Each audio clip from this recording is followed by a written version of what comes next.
Hello students, welcome to chemistry mate. তো আজকের আমরা রেজোনেন্স নিয়ে কিছু ডিসকাশন করব। এই রেজোনেন্স টপিক খুব আমাদের কাছে ইম্পর্টেন্ট, কারণ অনেকেই তোমরা জানিয়েছো যে রেজোনেন্সে কিভাবে মলিকিউলগুলোর ক্ষেত্রে রেজোনেন্স মানে ইলেকট্রনের মুভমেন্ট ঘটে। তো আজকের কিভাবে রেজোনেন্স হয়ে থাকে বা ইলেকট্রনের মুভমেন্ট কিভাবে হয়, কোন দিকে যাবে ইলেকট্রনের ফ্লো, এই সব বিষয়ে আমরা ডিটেলসে ডিসকাস করব। তো তোমরা মন দিয়ে ক্লাস শুনতে থাকো। চলো স্টার্ট করা যাক। প্রথমে আমরা জানবো রেজোনেন্স কি। তো স্টার্ট করার আগে একটু বলে রাখি, এখানে যে নোটস আছে এটা ইংলিশেই লেখা আছে, তবে ভয় পাওয়ার কোনো কারণ নেই। আমি বাংলাতেই ডিসকাস করব, কারণ রেজোনেন্স এই টার্মটা বাংলাতেও দেখবে রেজোনেন্স মানে রয়কার বর্গে জয় ওকার এই হিসেবেই লেখা থাকে। তো বেঙ্গলি আর ইংলিশ এখানে কোনো ডিফার করবে না। তো আশা করব সবাই যারা বেঙ্গলি মিডিয়ামে পড়ো তোমরাও এটা থেকেই প্রিপারেশন করবে, ঠিক আছে? তো চলো স্টার্ট করা যাক। তো প্রথমে আমরা জানবো রেজোনেন্স কি, হোয়াট ইজ রেজোনেন্স। তো রেজোনেন্স কি যদি বলি, রেজোনেন্স কি, রেজোনেন্স আর কিছুই নয়, মুভমেন্ট অফ ইলেকট্রন বা rearrangement of pi electrons. Clear? Resonance কি? Rearrangement of pi electrons or unshared pair electron.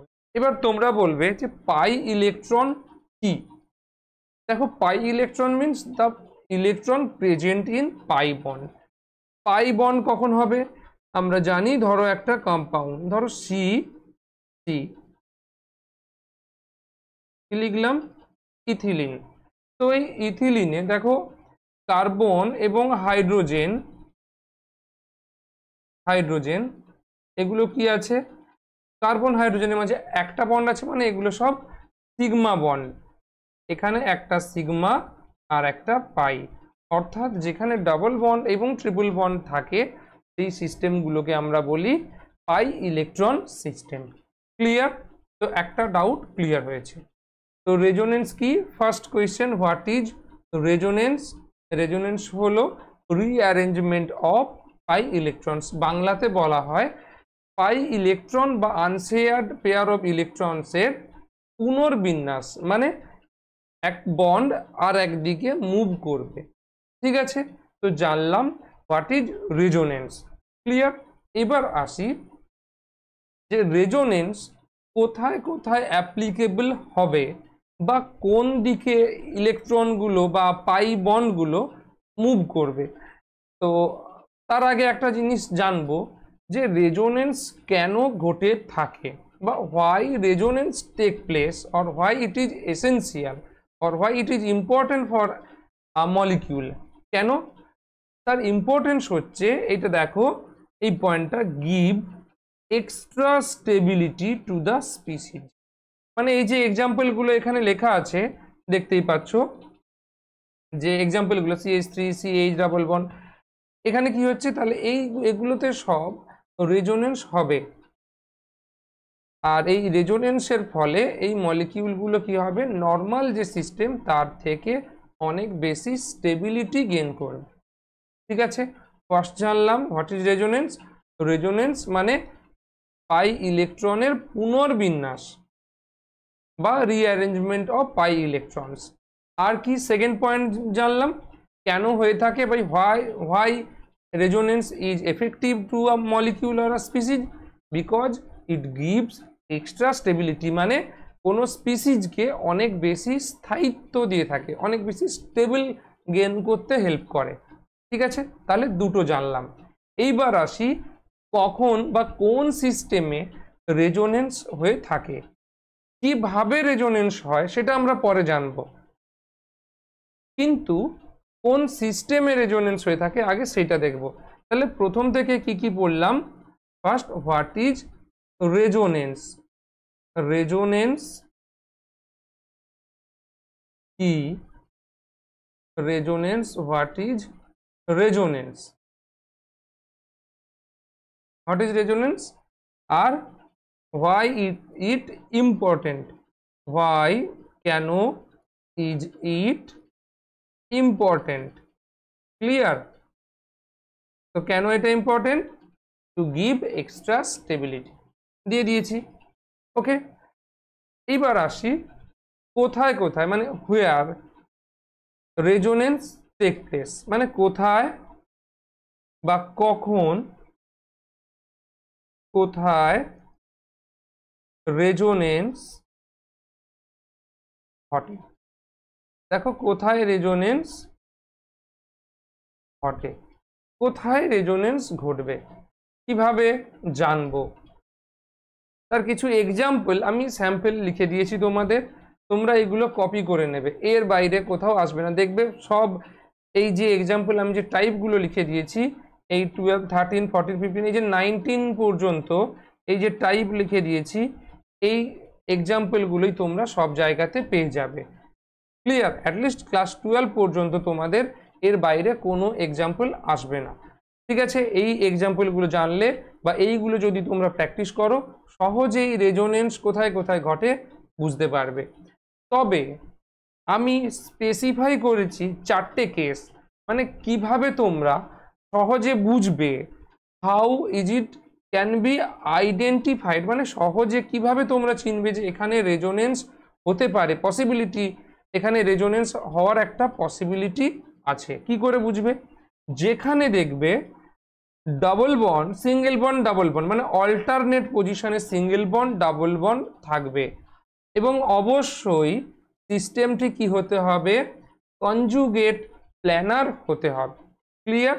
তাহলে কনজুগেট মানে হচ্ছে যেখানে double bond, single bond, double bond, মানে অল্টারনেটিভলি থাকবে, অল্টারনেটিভলি, সেই সিস্টেমকে বলা হবে কনজুগেট সিস্টেম। আর প্ল্যানার মানে তাদেরকে একই প্লেনে থাকতে হবে, বাংলা হচ্ছে একই সমতলে থাকতে হবে। ক্লিয়ার হয়েছে? তো কনজুগেট প্ল্যানার সিস্টেম, ঠিক আছে। কোথায়? আমরা একটা এক্সাম্পল দেখলাম যেখানে ডাবল বন্ড সিঙ্গেল বন্ড পাশাপাশি থাকবে। ফর এক্সাম্পল আমরা এই দেখো, তোমরা দেখতে পাচ্ছ 1 এবং 2, দেখো এখানে ডাবল বন্ড, সিঙ্গেল বন্ড এবং ডাবল বন্ড পাশাপাশি রয়েছে। নেক্সট এক্সাম্পল 2তেও দেখতে পাচ্ছ double bond, single bond, double bond রয়েছে। দেখো এ বি সি, মানে ডিফারেন্ট ডিফারেন্ট এলিমেন্ট থাকতে পারে। এখানে কার্বন ছিল, এখানে কার্বন, এখানে কার্বন, এখানে কার্বন, কিন্তু এখানে দেখো কার্বন কার্বন কার্বন, তবে এখানে হয়েছে অক্সিজেন। আমার কোন এলিমেন্ট থাকলো দ্যাট ডাজন্ট ম্যাটার, সেটা আমাদের কাছে আলোচ্য বিষয় নয়। আমাদের কাছে যেটা ইম্পর্টেন্ট দ্যাট ইজ অল্টারনেট পজিশনে double bond, single bond, and they must be planar, মানে একই সমতলে বা একই প্লেনে থাকতে হবে। ঠিক আছে, তাহলে কোথায়, কখন, কিভাবে, কোন মলিকিউলের মধ্যে রেজোনেন্স ঘটবে কিভাবে আমরা বুঝতে পারবো? সেই এখানে যে এক্সাম্পলগুলো দেওয়া আছে এগুলো থেকে আমরা সহজেই বুঝতে পারবো। তার মধ্যে আমি একটা কেস ডিসকাশন করলাম, এটা ঠিক আছে। নেক্সট কেস আর একটা আছে, দেখো A double bond, B element আছে, তারপর সিঙ্গেল বন্ড, তারপর দেখো লোন পেয়ার। ঠিক আছে, দেখো তার ফর এক্সাম্পল এখানে দেখো double bond, single bond, lone pair, এখানে নাইট্রোজেন আছে, এখানে কার্বন আছে, এখানে নাইট্রোজেন, মানে different element, that doesn't matter. আমাদের যেটা দরকার সেটা হচ্ছে double bond, single bond and double bond. Clear হয়েছে আশা করি? ঠিক আছে, তো এখানে রেজোনেন্স হবে। নেক্সট কন্ডিশন কি আছে? তাহলে আমরা ফর এক্সাম্পল দেখলাম। নেক্সট আছে কি? Double bond, single bond, minus, minus is also one type of access of lone pair, সেটা আমরা পরে দেখছি। তো আমরা যেটা দেখব মাইনাস যদি থাকে সেখানে রেজোনেন্স হবে। দেখো example number 4। Clear? Double bond, single bond, minus. তো কিভাবে রেজোনেন্স হবে সেটা এখনো আমরা আসছি না, যাব যত তোমরা দেখতে থাকবে, ভিডিও ডিটেলসে দেখতে থাকো, আমরা শেষে এইগুলো সব আলোচনা করব, এক এক করে স্টেপ বাই স্টেপ আমরা রেজোনেন্স ডিটেলসে ডিসকাস করব। ঠিক আছে, তো এইবার আসি ফোর্থ কেস। কি আছে? Double bond, single bond, plus.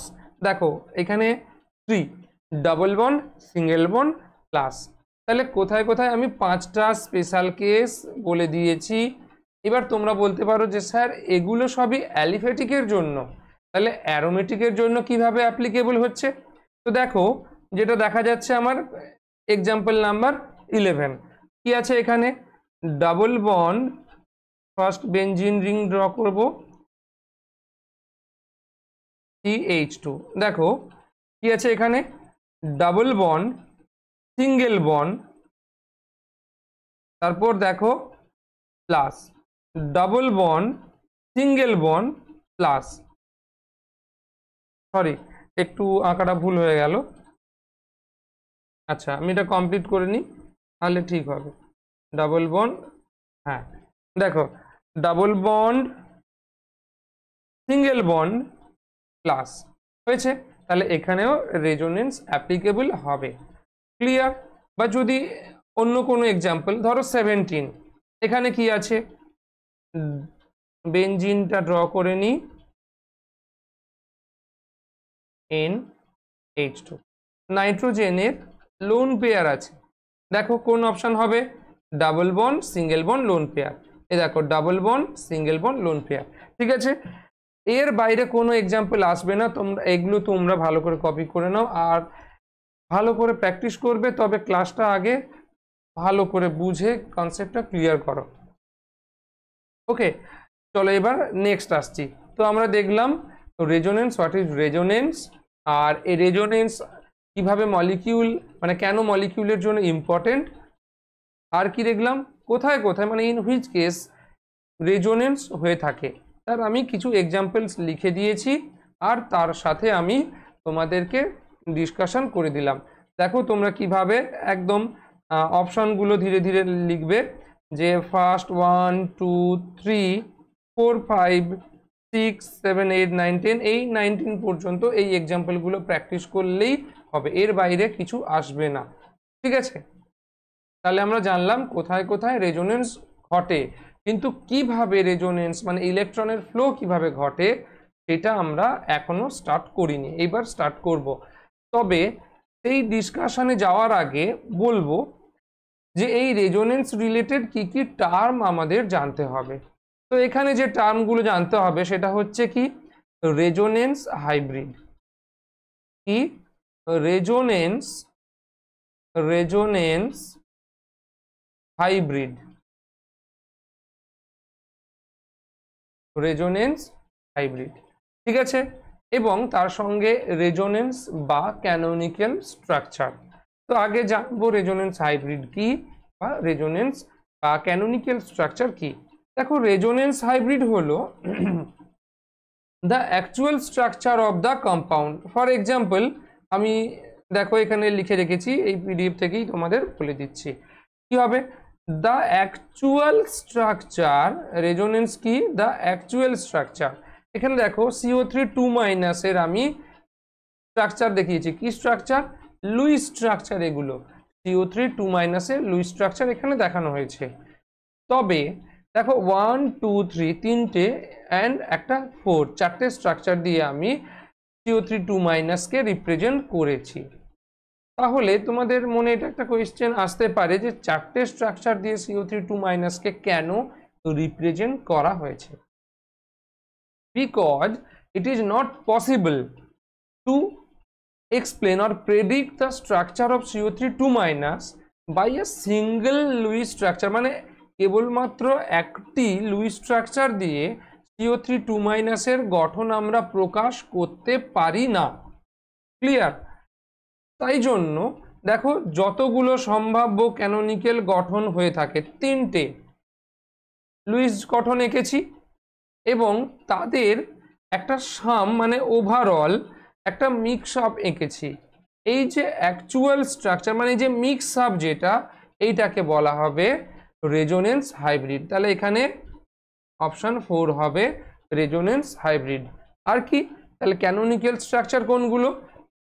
Actual structure ছাড়া বাকি যে তিনটে স্ট্রাকচার আঁকা হয়েছে, যে তিনটে লুইস গঠন আঁকা হয়েছে, এগুলোকে বলা হবে canonical structure or resonance structure, বা তোমরা বলতে পারো ক্যানোনিক্যাল গঠন বা রেজোনেন্স গঠন। তাহলে রেজোনেন্স হাইব্রিড আর একটা কি? রেজোনেন্স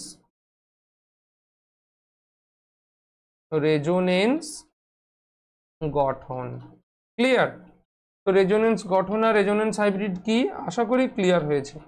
তো এইবারে আসি যে কিভাবে আমরা রেজোনেটিং স্ট্রাকচারগুলো ড্র করব। দেখো এখানে দেওয়া আছে 1 2 3 ক্যানোনিক্যাল স্ট্রাকচার বা ক্যানোনিক্যাল গঠন, আর 4 হচ্ছে রেজোনেন্স হাইব্রিড। ক্লিয়ার? দেখো আরও একটা এক্সাম্পল দেওয়া হয়েছে। এটা প্রথমেটা আমরা CO3 থেকে দিয়েছি, আর একটা আমি বেঞ্জিন বা অ্যারোমেটিক থেকে এক্সাম্পল তুলে দিয়েছি। দেখো প্রথমে বেঞ্জিন, আমরা এখন যেমন বেঞ্জিন স্ট্রাকচার জানি, বেঞ্জিন স্ট্রাকচার প্রথমে সেরকম ছিল না। প্রথমে কেকুলে একটা স্ট্রাকচার প্রেডিক্ট করেছিলেন আর ডিওয়ার একটা স্ট্রাকচার প্রেডিক্ট করেছিলেন। তো কেকুলে যে স্ট্রাকচার দিয়েছিলেন সেখানে দেখো এইভাবে, আর ডিওয়ার যে স্ট্রাকচার দিয়েছিলেন এইভাবে। তবে কেকুলে যে স্ট্রাকচার দিয়েছিলেন সেটা কত, 80% তার স্টেবিলিটি, আর ডিওয়ার যেটা দিয়েছিলেন তার স্টেবিলিটি হচ্ছে 20%। পরে ডিওয়ার স্ট্রাকচারগুলো সব ফেলড হয়ে যায়, মানে সাকসেসফুল হয়েছে কেকুলে স্ট্রাকচার। ঠিক আছে?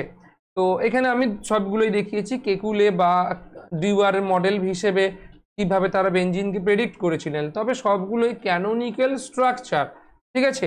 কেকুলে এক টাইপের দিয়েছিলেন আর ডিওয়ার এক টাইপের দিয়েছিলেন, তবে তাদের মধ্যে যে রেজোনেন্স হাইব্রিড সেটা হলো এটা। ঠিক আছে?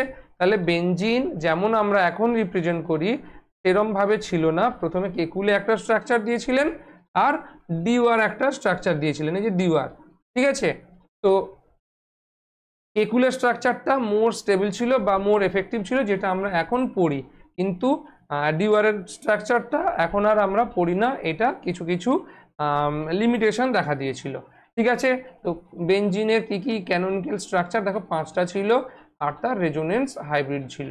তো এখান থেকে রেজোনেন্স হাইব্রিড, ক্যানোনিক্যাল স্ট্রাকচার, এই দুটো ছাড়াও রেজোনেন্স এনার্জি বলে আর একটা টার্ম আমাদের অবশ্যই জানতে হবে।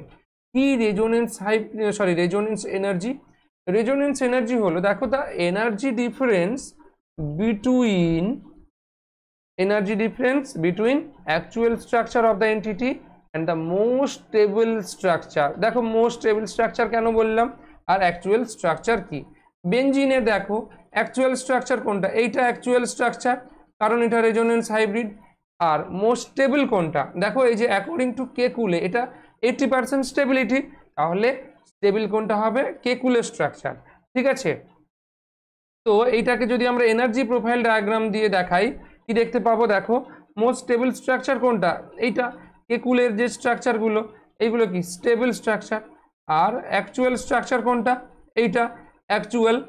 এবার রেজোনেন্স এনার্জি কি, রেজোনেন্স এনার্জি হচ্ছে এনার্জি ডিফারেন্স কার মধ্যে, অ্যাকচুয়াল স্ট্রাকচার আর হচ্ছে মোস্ট স্টেবল স্ট্রাকচার, মানে যেটা সব থেকে বেশি স্থায়ী কোনটা, এইটা।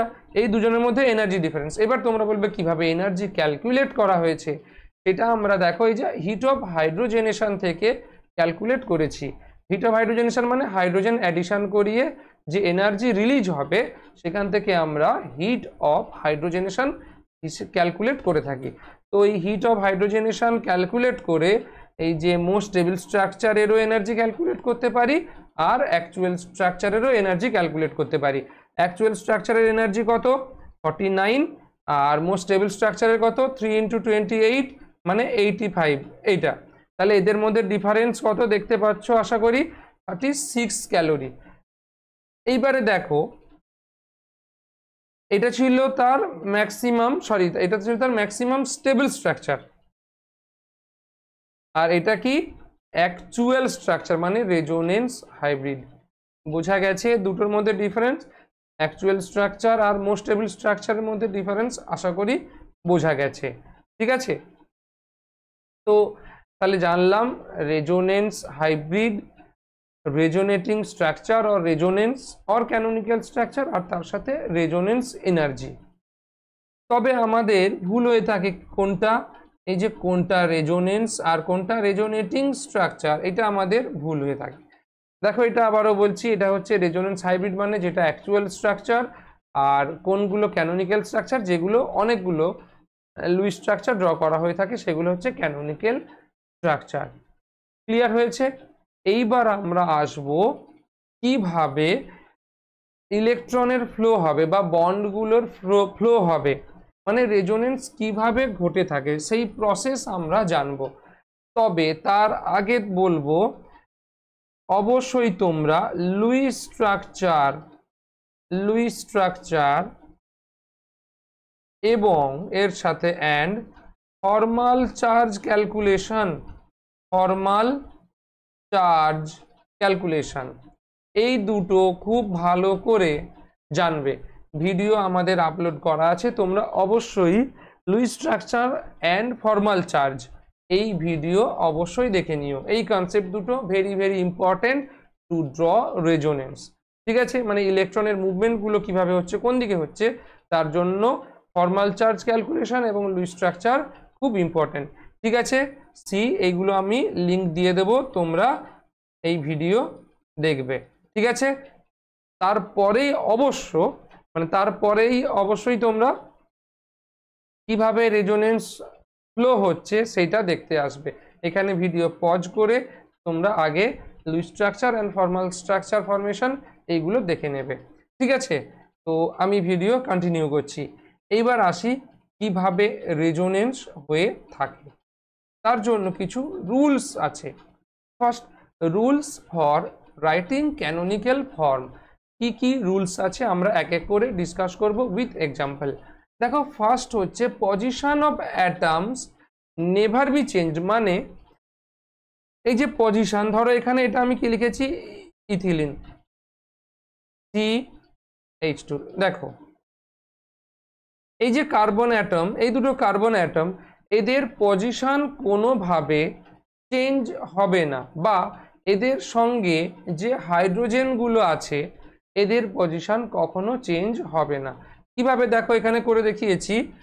দেখো এটা এইভাবে এইদিকে উঠে যদি যায় তাহলে H- আর একদিকে প্লাস, বলবো সবই, একটু তোমরা আগে বুঝে নাও আমি কিভাবে, মানে এটা পজিশনটা কিভাবে চেঞ্জ হবে না সেটা দেখো।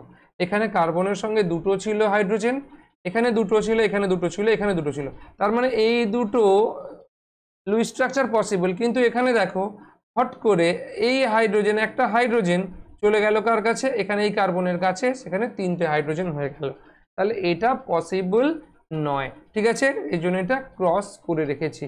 বোঝা গেছে কিভাবে বললাম, এটা খুব একদম ভাইটাল পয়েন্ট একটা। ঠিক আছে, এবার আসি নেক্সট পয়েন্ট।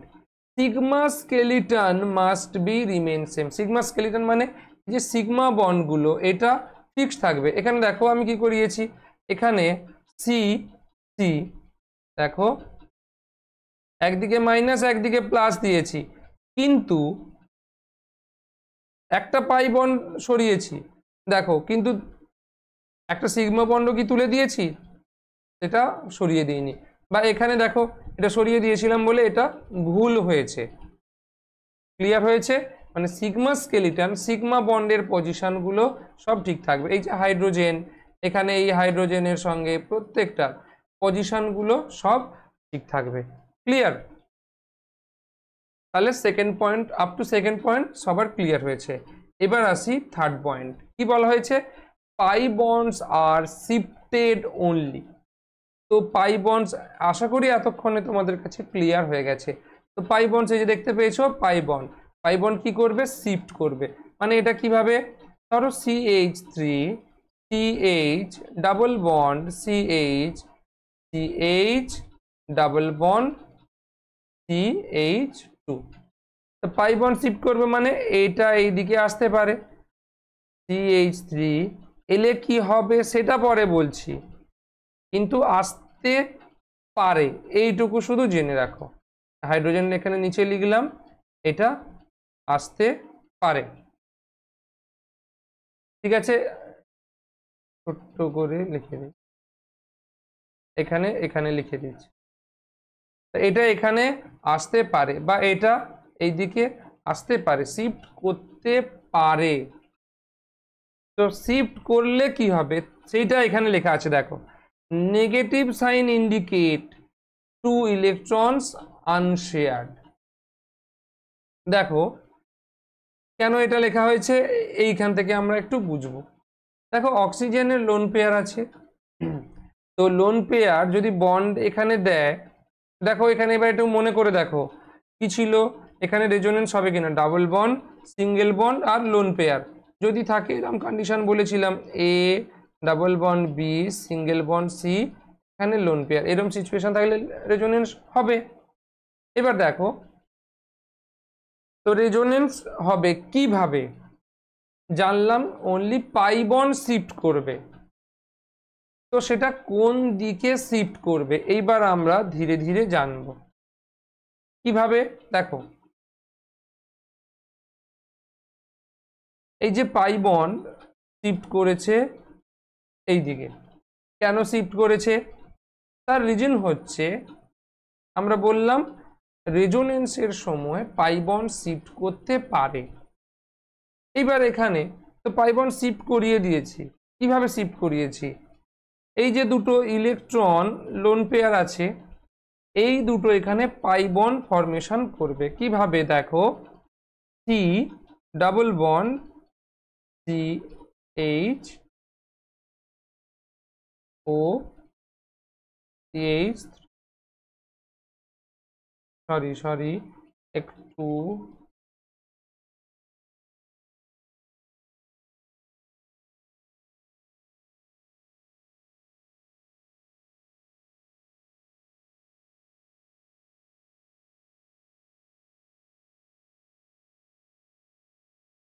চলো দেখো এই যে ইলেকট্রন দিয়ে কি করতে পারে, এ পাই বন্ড ফর্ম করতে পারে, এখানে পাই বন্ড ফর্ম করলো, পাই বন্ড ফর্ম করার ফলে কি হবে, এখানে কার্বনের ভ্যালেন্সি বেশি এসে যাবে, সেটা আমরা নিচে লিখেছি কার্বন নেভার বি পেন্টাভ্যালেন্ট, পরে দেখছি। তো এখানে এই দিকে আসতে পারে বা কোন দিকে যেতে পারে, এই দিকে যেতে পারে, কিন্তু তোমরাই বলো কোন দিকে মুভমেন্ট হবে, এখানে পাই বন্ড আছে মানে এখানে শিফট হওয়ার একটা পসিবিলিটি আছে, কিন্তু এই দিকে যেতে পারবে কি, এই দিকে যেতে পারবে না, কেন, এদিকে কোনো শিফটিং এর চান্স নেই, এই দিকে শিফটিং হতে পারে। ক্লিয়ার, তাহলে কোন দিকে ইলেকট্রনের ফ্লো হবে বোঝা গেছে।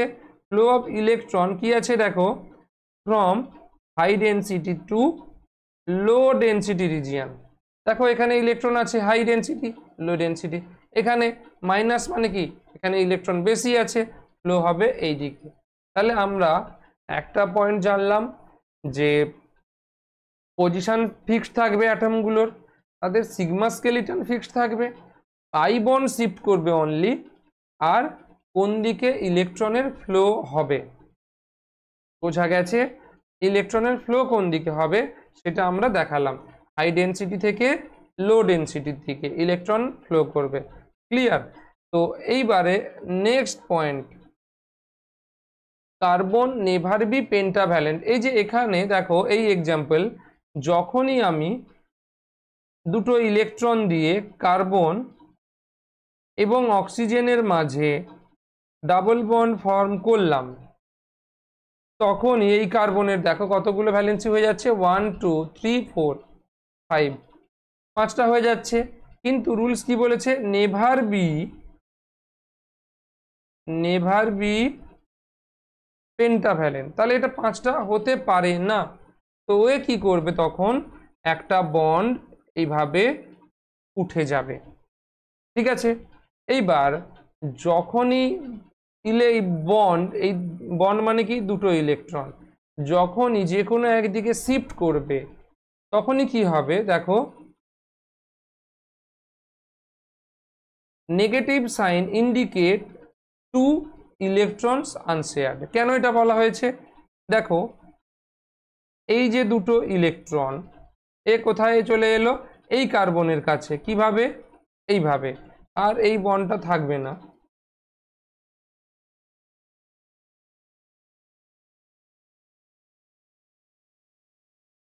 ক্লিয়ার, দেখো তাহলে এই বন্ডার পরিবর্তে কার্বনের কাছে এই দুটো ইলেকট্রন চলে এলো, তো এখন কার্বনের কাছে দেখো ভ্যালেন্স শেলে কতগুলো আছে, একটা দুটো তিনটে, চারটে, পাঁচটা।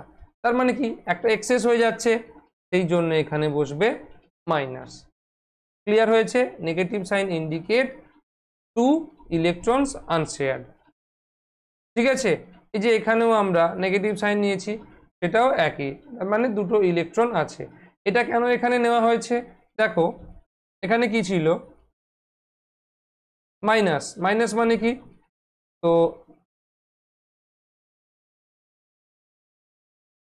CH2 double bond CH, C কি ছিল, CH2 মাইনাস, CH2 মাইনাস। এবার দেখো মাইনাস মানে কি বলেছি, যে দুটো ইলেকট্রন আনশেয়ার। একটু আগেই দেখালাম এ কি করতে পারে, এখানে বন্ড ফর্ম করতে পারে, আর পেন্টাভ্যালেন্সি যেন না হয় তার জন্য এই ডাবল বন্ড কার্বনের কাছে চলে এলো।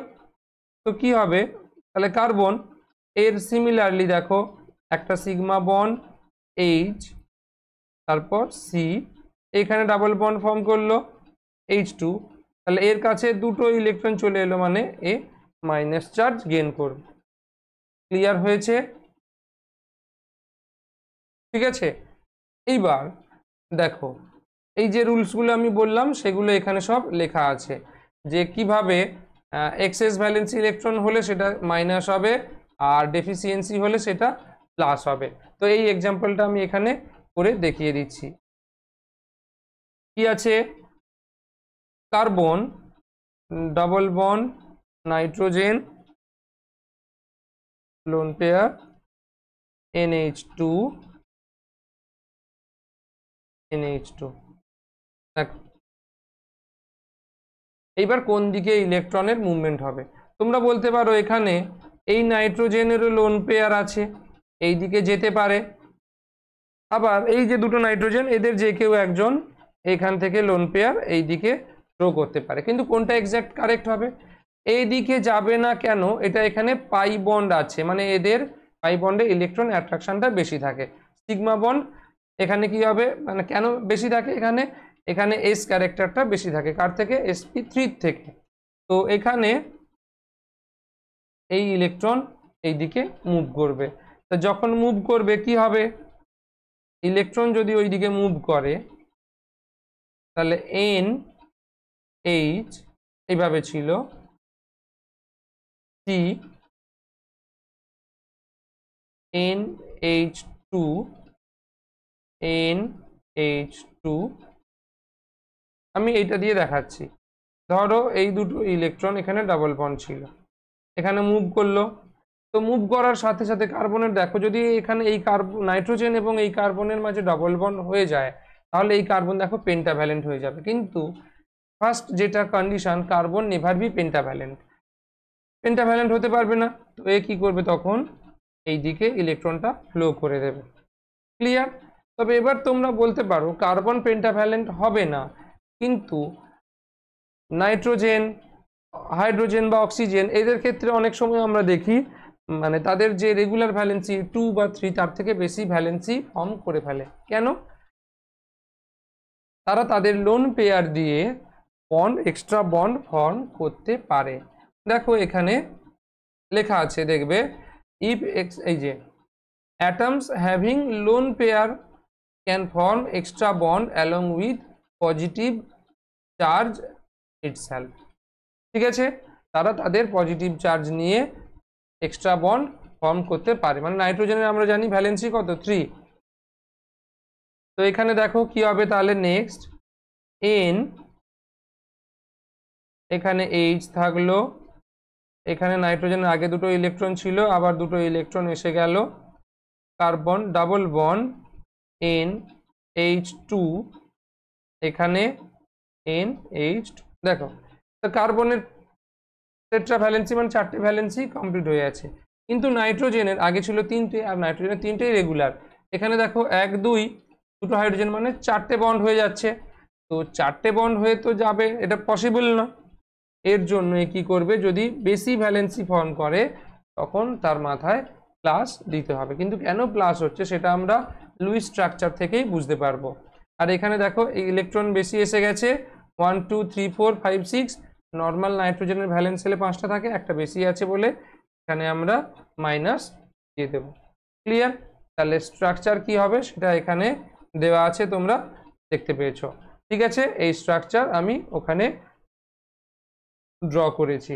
তাহলে কিভাবে রেজোনেন্স স্ট্রাকচারগুলো আমরা ড্র করব বা কোন দিক থেকে কোন দিকে ফ্লো হবে ইলেকট্রন, এখানে এই রুলস দেওয়া আছে, 6টা রুলস।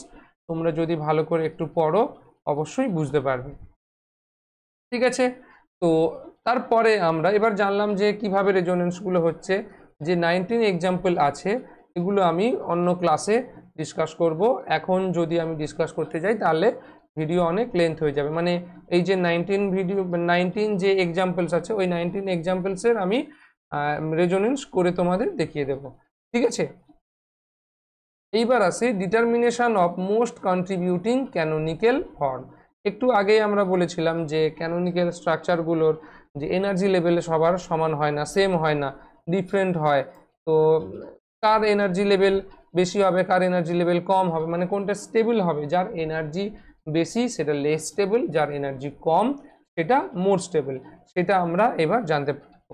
দেখো কিভাবে জানবো, এখানে লেখাই আছে সব। দেখো, if number of covalent bond greater, মানে যেখানে বেশি নাম্বার কোভ্যালেন্ট বন্ড থাকবে সেটা বেশি স্টেবল হবে।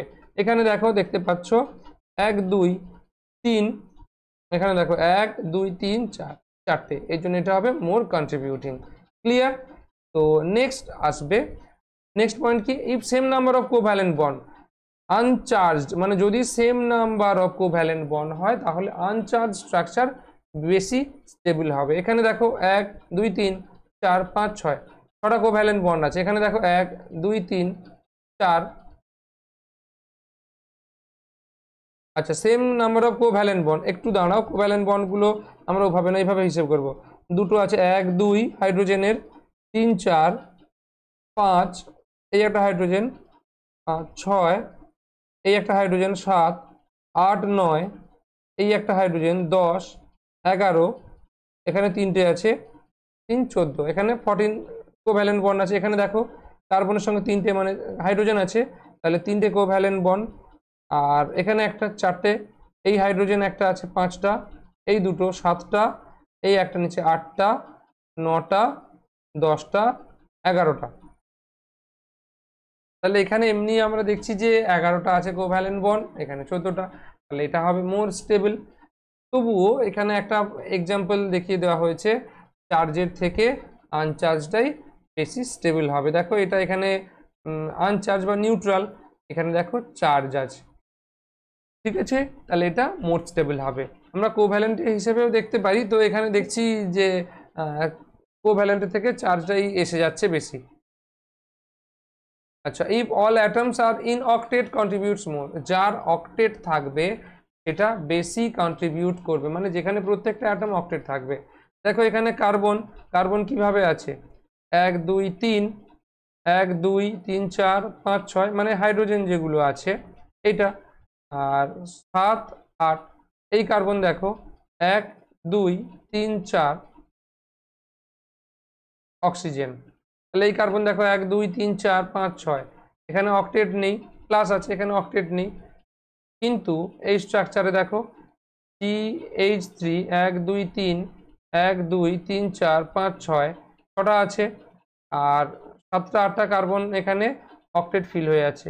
এই কার্বন দেখো 1 2 3 4 5 6 7 8, মানে ইলেকট্রন কাউন্ট করছি, ঠিক আছে এইভাবে।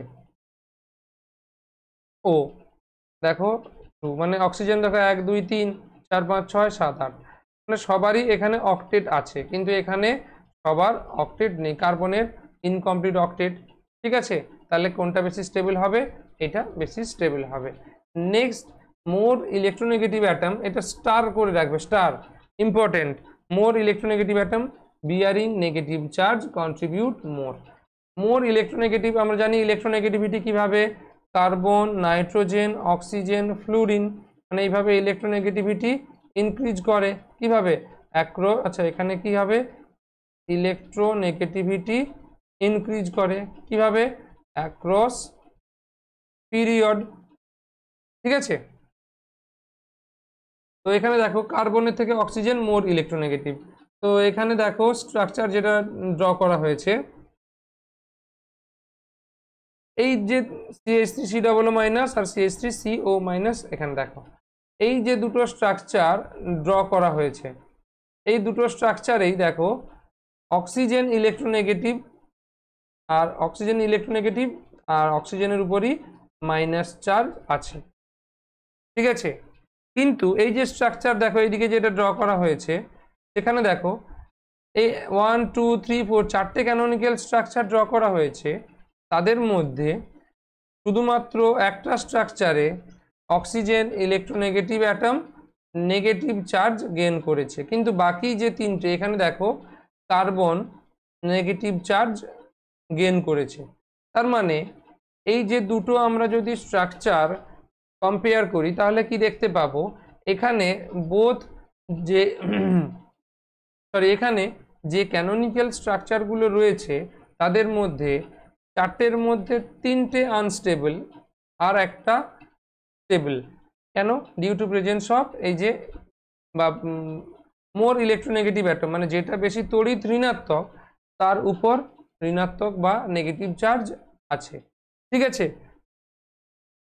কিন্তু এখানে দেখো যে দুটো স্ট্রাকচারই হয়েছে, দুটো স্ট্রাকচারেই মোর ইলেকট্রোনেগেটিভ অ্যাটম অক্সিজেন, দুটো ক্ষেত্রেই অক্সিজেন নেগেটিভ চার্জ বেয়ার করে, মানে অক্সিজেনের উপরই নেগেটিভ চার্জ বজায় থাকে।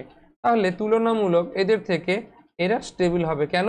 এখানে যে দুটো স্ট্রাকচার আমরা পেয়েছি তারাই সমধর্মী, মানে তাদেরই ক্যারেক্টারিস্টিক সমান, আর তারা স্টেবল। কেন?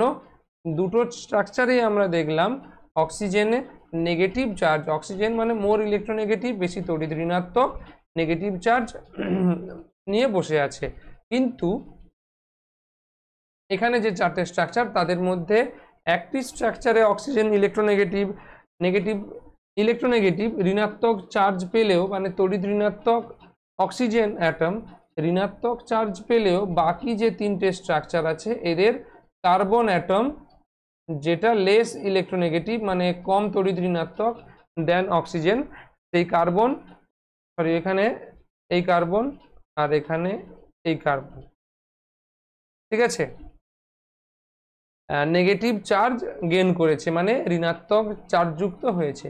তাই আমরা বলতে পারি এই তিনটে থেকে, মানে এই যে স্ট্রাকচারগুলো এদের থেকে এই স্ট্রাকচারগুলো মোর স্টেবল হয়ে থাকে।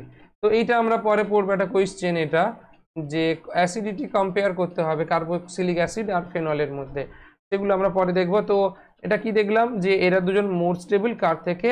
এদের থেকে। কেন? এখানে dissimilar type of canonical structure arise করেছে, মানে বিপরীত আধান নয়, মানে বেশি তড়িৎ ঋণাত্মক যে মৌল বা অক্সিজেন সেটি কি করেছে?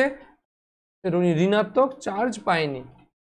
চারটে ক্যানোনিক্যাল স্ট্রাকচারের মধ্যে একটা স্ট্রাকচারেই কেবলমাত্র অক্সিজেন ঋণাত্মক চার্জ পেয়েছে, বাকি তিনটেতে অক্সিজেন ঋণাত্মক চার্জ পায়নি, তাই এরা অতটা বেশি স্টেবল নয়। স্টেবিলিটি, যদি আমরা স্টেবিলিটি দেখি, স্টেবিলিটি জাজমেন্ট করতে গেলে এই দুটো হচ্ছে মোর স্টেবল দেন এটা, ঠিক আছে। দেখো এখানেও একটা এক্সাম্পল করে দেওয়া হয়েছে। এখানে কি করা হয়েছে? একটা কোয়েশ্চেন এইভাবে কি ছিল, এখানে জাস্ট এ মিনিট, হ্যাঁ ঠিক আছে। তো এখানে দেখো এই যে 6 ইলেকট্রন আর 8 ইলেকট্রন, এখানে দেখো তোমরা হিসেব করে দেবে, একটা দুটো তিনটে চারটে পাঁচটা ছটা, এখানে অক্সিজেন দেখো 1 2 3 4, কেন? এখানে একটা বন্ড আছে, আর এই দুটো, তাহলে অক্সিজেন এখানে দেখো 6 ইলেকট্রন, অক্সিজেন বলছি, এখানে একটা লোন পেয়ার আছে, অক্সিজেন নয়, এখানে কার্বন দেখো 1 2 3 4 5 6, এখানে কার্বন দেখো 6টা ইলেকট্রন, 6 ইলেকট্রন, কিন্তু এখানে কার্বন দেখো 1 2 3 4 5 6, আর হাইড্রোজেনের আছে দুটো 7 8, অক্টেট ফিল হয়ে আছে, মানে অষ্টপূর্ণ হয়ে আছে, ভ্যালেন্স শেলে 8টা ইলেকট্রন পূর্ণ আছে। এখানে অক্সিজেনের তাই 1 2 3 4, এখানে আছে 5 6, আর দুটো লোন পেয়ার আছে 7 8। অক্সিজেনের যদিও দুটো লোন পেয়ার আছে, কিন্তু তাদের মধ্যে একটা লোন পেয়ার কেবলমাত্র রেজোনেন্সে অংশগ্রহণ করে, কারণ একটা লোন পেয়ারই প্লেনে থাকে। দুটো লোন পেয়ার থাকে ঠিকই, কিন্তু দুটো লোন পেয়ারের মধ্যে একটা লোন পেয়ার প্লেনে থাকে। ঠিক আছে, তাহলে আমরা কোনটা স্টেবল দেখব? এটাই হবে, সরি এটাই হবে স্টেবল। কেন? এখানে 8টা ইলেকট্রন ফিল হয়ে আছে। ক্লিয়ার? এখানেও দেখো এই স্ট্রাকচারও তাই, 8টা ইলেকট্রন ফিল হয়ে আছে। স্টেবিলিটি দেখতে গেলে তাহলে মোর স্টেবল কি হবে? এটা, তারপর এটা, তারপর এটা, মানে 2 3 1। কেন 2 3 1? দেখো 1 লেস স্টেবল, তার কারণ এখানে 6 ইলেকট্রন সিস্টেম। আর 2 and 3, ইন বিটুইন 2 and 3 মানে 2 আর 3 এর মধ্যে যদি আমরা কম্পেয়ার করি, কেন 2 মোর স্টেবল হবে? কারণ দেখো এখানে আমরা ইলেকট্রোনেগেটিভিটি মানে তড়িৎ ঋণাত্মকতা বিচার করব কিভাবে? যে কার্বন, নাইট্রোজেন, অক্সিজেন, তাহলে নাইট্রোজেন অক্সিজেনের থেকে অক্সিজেন বেশি তড়িৎ ঋণাত্মক। তো এখানে দেখো অক্সিজেন বেশি তড়িৎ ঋণাত্মক কার থেকে? নাইট্রোজেনের থেকে, কার্বনের থেকে। এখানে পজিটিভ চার্জ পেয়েছে, আর এখানে দেখো এই নাইট্রোজেন পজিটিভ পেয়েছে, কিন্তু এটা পজিটিভ পায়নি। মানে যদি বেশি তড়িৎ ঋণাত্মক কোনো মৌল পজিটিভ চার্জ পেয়ে থাকে, বা ঘুরিয়ে বলতে পারি যদি বেশি তড়িৎ ঋণাত্মক মৌল ঋণাত্মক চার্জ না পায়, তাহলে সেই স্ট্রাকচার বেশি স্টেবল হবে না। সেই জন্য 3 নাম্বার বেশি স্টেবল, সরি 3 নাম্বারের থেকে 2 নাম্বার বেশি স্টেবল হয়েছে। কারণ 3 নাম্বারের ক্ষেত্রে আমরা কি দেখলাম? অক্সিজেন যদিও কার্বন এবং নাইট্রোজেনের থেকে বেশি তড়িৎ ঋণাত্মক, অক্সিজেন মাইনাস পাওয়া উচিত ছিল, কিন্তু অক্সিজেন মাইনাস না পেয়ে প্লাস পেয়েছে, it gain positive charge. But in case of 2 এখানে নাইট্রোজেন পজিটিভ চার্জ আছে। তাহলে আমরা দেখলাম অপশান 3 যেটা আছে সেখানে লেস স্টেবল হবে কার থেকে? অপশান 2 এর থেকে। ক্লিয়ার? এবার আসি আমরা 5th পয়েন্ট। আচ্ছা, 5th পয়েন্ট কি বলেছে? Charge delocalization is more important than charge separation. Delocalization মানে চার্জ ডিলোকালাইজেশন, চার্জ ডিলোকালাইজ করবে কিভাবে? দেখো ডিলোকালাইজ করছে কিভাবে? এই যে চার্জ এই দিকে গেছে, এটা উঠে গেছে, ডিলোকালাইজ হয়েছে। এই দিকে গেছে, দেখো এখানে কি তৈরি হয়েছে? চার্জ সেপারেট হয়ে গেছে। লোন পেয়ার ছিল, সেখান থেকে প্লাস চার্জ আর মাইনাস চার্জ অ্যারাইজ করেছে, কিন্তু এখানে দেখো মাইনাস ছিল, মাইনাসই আছে। বোঝা গেছে? তাহলে চার্জ সেপারেশন হয়েছে, এখানে প্লাস মাইনাস তৈরি হয়েছে, কিন্তু এখানে প্লাস মাইনাস নেই, মানে যেমন মাইনাস ছিল মাইনাসই আছে, কিন্তু এখানে প্লাস মাইনাস তৈরি হয়ে গেছে। তাহলে এইটা বেশি স্টেবল হবে। আর এটা আমরা কোথায় কাজে লাগাবো? ক্যারেক্টারিস্টিক্স অফ কার্বক্সিলিক অ্যাসিড, মানে কার্বক্সিলিক অ্যাসিডের যখন আমরা অ্যাসিডিটি কম্পেয়ার করব তখন এইগুলো কাজে লাগবে। তো আমি এখানে এমনি দিয়ে দিয়েছি, তোমরা দেখবে। ঠিক আছে, question number 6, sorry point 6 option কি আছে? ইকুইভ্যালেন্ট ক্যানোনিক্যাল ফর্মস আর মোর ইম্পর্টেন্ট দ্যান নন ইকুইভ্যালেন্ট ক্যানোনিক্যাল ফর্ম। ইকুইভ্যালেন্ট মানে যারা একই থাকবে তাদের স্টেবিলিটিটা অনেক বেশি হবে। এই দেখো এখানে ইকুইভ্যালেন্ট মানে কি? সমতুল্য। এখানে যে দুটো স্ট্রাকচার পেয়েছি দুটোতেই দেখো কার্বন অক্সিজেন অক্সিজেন, আর অক্সিজেনের কাছেই নেগেটিভ চার্জ আছে। এখানে দুটো স্ট্রাকচারই অক্সিজেন নেগেটিভ চার্জ গেইন করেছে, কিন্তু এখানে দেখো 3টে স্ট্রাকচার করেছি ঠিকই। আচ্ছা এটা দরকার নেই, এটাই থাকো।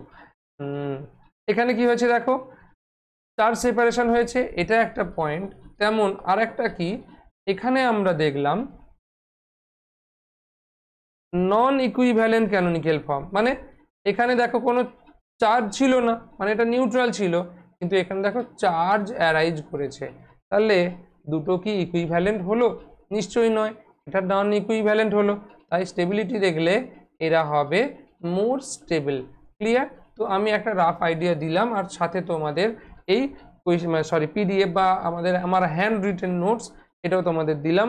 তোমরা দেখবে, রিটেন মানে নোটস ভালো করে পড়বে, আর তার সাথে ভিডিও দেখবে। অবশ্যই আশা করি কেন রেজোনেন্সের কনসেপ্টটা তোমাদের কাছে ক্লিয়ার হয়ে যাবে। তবে যে 19 এক্সাম্পল দেওয়া আছে সেটা আমি দেখিয়ে দেব তোমাদের কিভাবে রেজোনেন্স হচ্ছে আর ইলেকট্রনের ফ্লোগুলো কিভাবে হচ্ছে, এক্সাম্পলগুলো আমি দেখিয়ে দেব। একটা ক্লাসে পসিবল নয়, তাই আমরা নেক্সট ক্লাসে এগুলো ডিসকাস করব। ক্লিয়ার?